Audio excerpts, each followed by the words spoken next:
Чай еще не 100 лет. Дедушка и сейчас бы сел объезжать норовистого жеребца. Да только родные не дают, о возрасте напоминают. По башкирским меркам у дедушки Исмагила обычная семья. 9 детей. Самая младшая, Венера, по старинному обычаю живет с отцом. Младшие должны досматривать родителей. Хозяйство у семьи большое.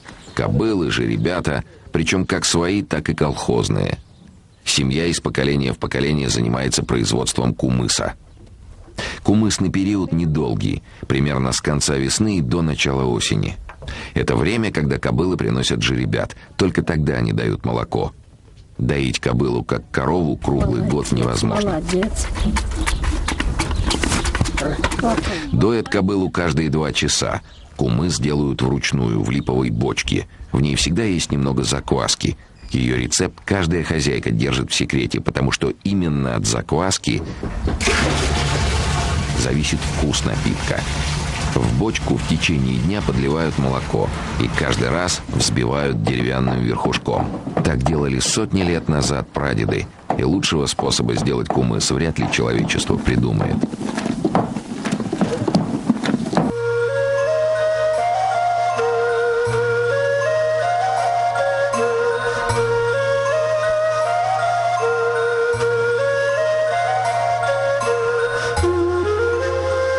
Вечером Венера разольет кумыс в бутылки, а на утро его можно будет пить.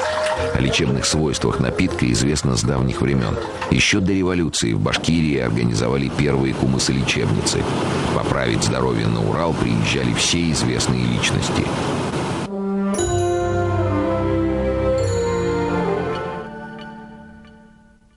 Кумыс бывает 3 степеней выдержки. Однодневный, легкий, это для детей, 2-дневный для всех, а самый крепкий, 3-дневный напиток мужчин. Получился хороший или нет? Попробуй-ка. О, хороший. Хороший, да? Хороший.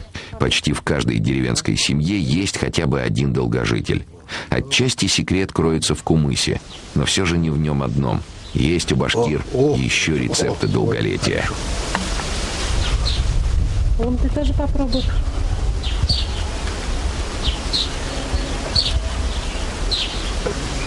Вкусный. Молодец.